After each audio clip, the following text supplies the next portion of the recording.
Shubham Mangla ji, founder of cyber Sipahi. हमारे next speaker हैं major Manik M Jolly, he is veteran Gorkha and also global expert.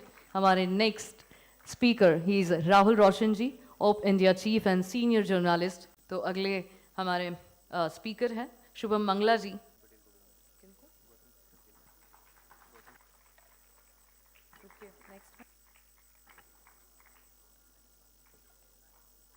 Shubham ji के बारे में शायद बहुत कम लोग मतलब जानते तो होंगे, ऑफ कोर्स सभी। ये अंडर कवर रह चुके हैं बहुत साल तक। आप लश्कर के आदमी के साथ रूम पार्टनर रह चुके हैं। तो आप इस्लामिक टेररिज्म को जो पहले था और जो इस्लामिक टेररिज्म अब रह गया है, इन दोनों में आपको क्या अंतर लगता है? थोड़ा इसके बारे में डिटेल में बताइए। जी, डिटेल में बिल्कुल बता सकता हूँ, लेकिन पहले गन्स मिल जाते थे, बम्स मिल जाते थे, अब सिर्फ पत्थर मिलते हैं। नहीं, अभी भी मिलते हैं। अब तो उससे बड़ा सामान मिलता है। देखने की बस हमें। बताता हूँ। बहुत बहुत धन्यवाद आपके सवाल के लिए। सबसे पहले सूरत की इस धरती को बहुत नमन करता हूँ, प्रणाम करता हूँ, आप सभी को नमन करता हूँ। समय की अपनी मर्यादाएं, ये ऐसा विषय है जिसमें मैं रात को 3 बजे नींद में बोल सकता हूँ, कितना भी बुलवा लो, क्योंकि यह नाखूनों में बसा हुआ है। बहुत काम किया है।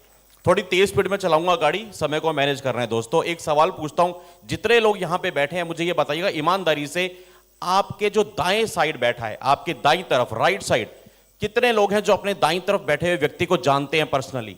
सिर्फ वो हाथ खड़े कीजिएगा। 25 हाथ है। ये इंटरनल सिक्योरिटी का विषय है। दिस इज ये सिक्योरिटी है। 50% से ऊपर लोग वो हैं जो इस हॉल में भी अपने बाजू के व्यक्ति को नहीं जानते। यहां से शुरू होती है वो कहानी। अगर मैं पूछूं आप अपने आगे वाले व्यक्ति को कितने जानते हैं, 5 हाथ रह जाएंगे मुश्किल से, नहीं जानते होंगे। बाएं वाले को कितने जानते हैं, 10 हाथ उठेंगे मुश्किल से। यानी कि हम कहीं ना कहीं चूक कर रहे हैं, और ये लाजमी है। ये तो चलो सभा है, नहीं होता कि नहीं जानेंगे भाई, मैं कहीं से आया, ये कहीं से आया, आप कहीं से आए, आप कहीं से आए। लेकिन हम अपने जीवन में भी आज अपने पड़ोसी को क्या जानते हैं? हमारा पड़ोसी क्या है, क्या करता है, क्या उसके घर में कितने लोग हैं, क्या हमारे पास में कोई राम के नाम से कोई बगदुल तो नहीं रह रहा?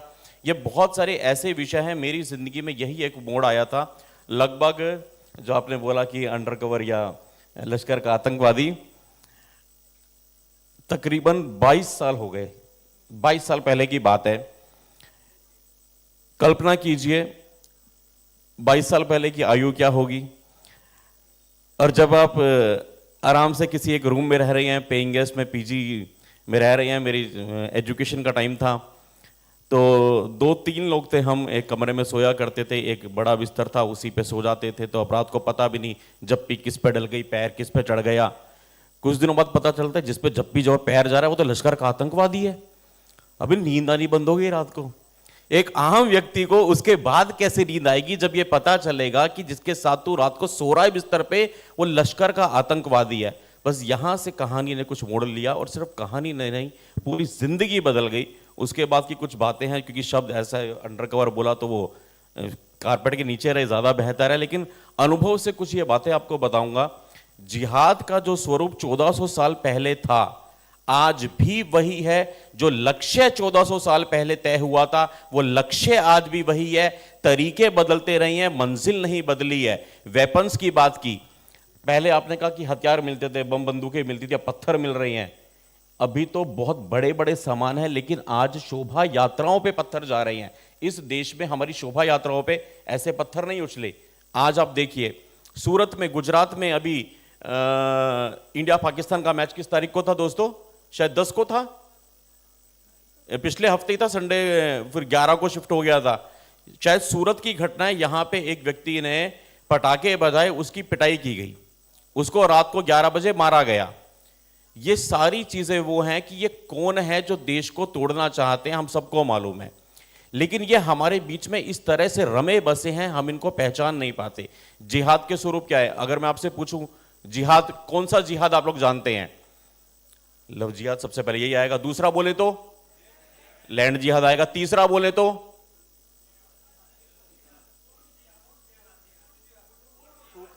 फूड जिहाद। चौथा बोले तो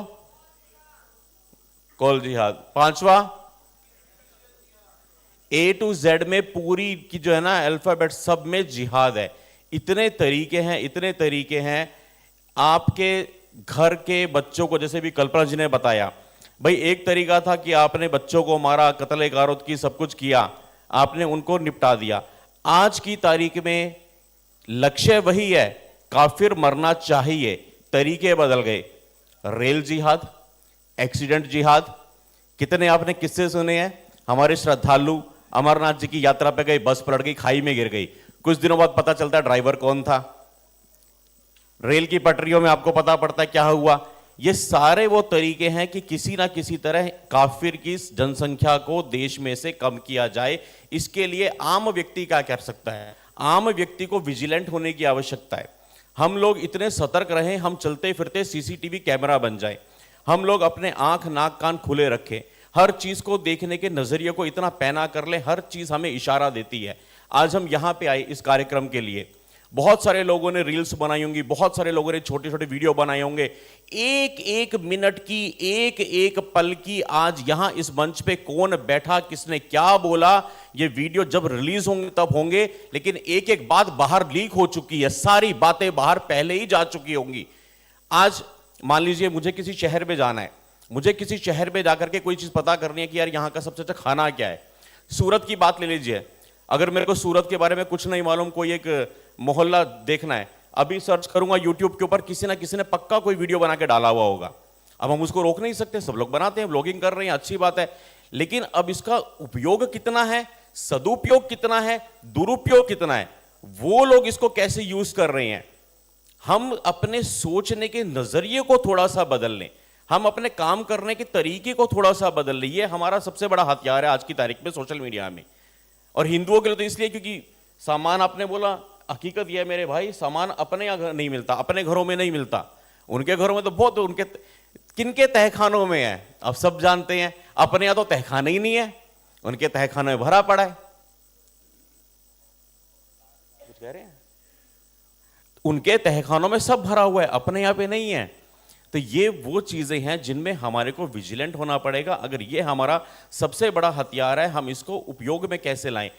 एक और आपको बताता हूं, अभी कुछ दिनों पहले जंतर मंतर पे एक कार्यक्रम हुआ था। उस कार्यक्रम में कहीं से मुझे नहीं पता, कुछ नारे वारे लग गए नारे जी। 8 अगस्त 2021 को कार्यक्रम हुआ। कार्यक्रम 11, साढ़े 11, 12 बजे वाइंड अप हो गया, सब अपने घर आ गए। 9 अगस्त को कुछ लोग गिरफ्तार हो जाते हैं 24 घंटे बाद में। क्यों हुए पता चलता है वहां पे कोई नारे लग गए उस कार्यक्रम में। मेरे कुछ साथी 2 महीने तिहाड़ में रह करके आए। मजे की बात यह है, जो उस केस में पहली बेल मिली थी, उस बेल पे ऑफिशियली लिखा हुआ था कि नारे लगे हैं शाम को 4 बजे। ये लिखा हुआ है बेल के ऊपर, जो लिखा जाता है कारण। जब 4 बजे नारे लगे और ये कहा जाता है पहली बेल के ऊपर कि जी ये अमुक व्यक्ति 11 बजे यहां से चले गए वेन्यू से, प्रोग्राम 12 बजे खत्म हो गया। जैसे आज ये कार्यक्रम यहां हो रहा है सूरत में, मंच पे इस समय घड़ी में बजे हैं 17:35। भगवान ना करे मान लो बाहर कोई सिर फिरा के फिर नारा लगा दे, जब डैश डैश काटे जाएंगे, डैश डैश चिल्लाएंगे, डैश डैश काटे जाएंगे, डैश डैश चिल्लाएंगे। ऐसा किसी ने चमकी बुखार का शिकार आके वीडियो बना दिया और डाल दिया, हिट हो गया खूब इंस्टाग्राम पे, ट्विटर पे, यहां वहां। उसके बाद में हमारी बहन जी भैया भैया भैया भैया भैया ये, और बेचारे पीछे बैठे वो लोग, सबके ऊपर केस लग गया। हो गया जी, कोई बात नहीं। बाद में क्या निकल के आएगा, यार 17:35 पे नारे लगे थे, तो ये सब लोग तो मंच पे बैठे हुए थे, नारे तो बाहर लगे थे, इनका तो लेना एक ना देना दो, मेरे को बेल मिल जाती है। समझ गया केस को।